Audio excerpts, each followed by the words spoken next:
Musil. Hey, Mike, how are you? Just a couple of quick ones.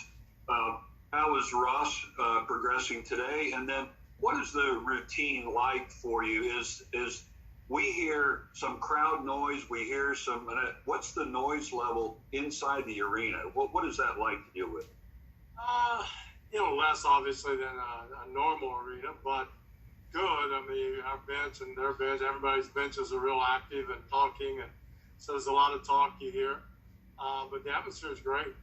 It's all basketball, and it's like playing on a stage. You really don't see there are some people that step back, but the lights are of such that you don't see them. So I think it's a great setup for playing basketball. Russell's doing better, as expected. Every day he gets a little bit better. Every day he does a little bit more. Still waiting.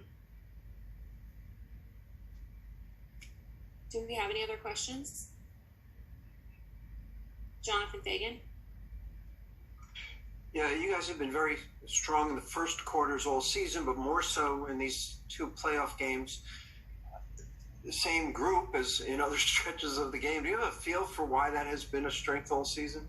No, you can figure that. It's just you text me or something. I don't know. I have no idea. We just try to come out ready to roll, and maybe the only thing I could say, maybe because we switch everything, the other team takes a while to hone in on that. Who knows? That was going to be sort of my follow-up question. Because you are unconventional in that regard, as the series or any series goes on, is it important for you to see what adjustments teams make to that as they become more accustomed to it? Is there information that you're always looking for because of that?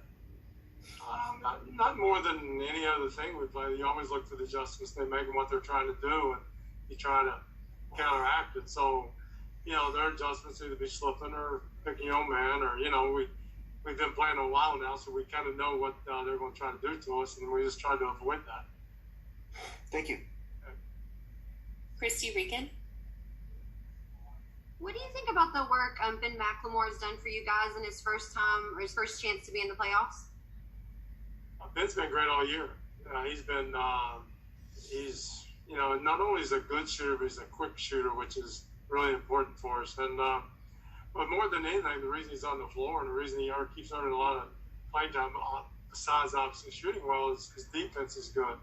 His team defense is super. He does exactly what we say. He's in the right spots, and Ben's really all year just played well, and he just continues to do it. Kevin O'Connor. Hey, Mike, you've often utilized James Harden as a screener for Jeff Green, or even had Green bring the ball up the floor and go straight into a dribble handoff with James. I'm curious, with Green's passing and handling ability and those plays you're able to run, what is the value in having that level of variety with your half-court offense? Well, it's about 2 or 3 different things. One, he can bring it up, and that gives James, 1 time off or 2 times or 10 times off, which conserves his energy. The other things is, most big guys are not used to navigating picks. So he's on the defensive big guys on the other side of the pick. So it's odd for him. So we can kind of exploit that a little bit.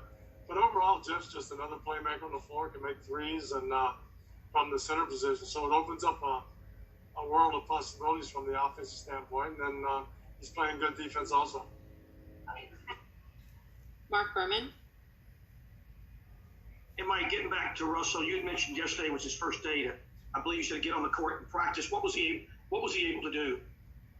Mostly shooting. Maybe one dribble, a shot.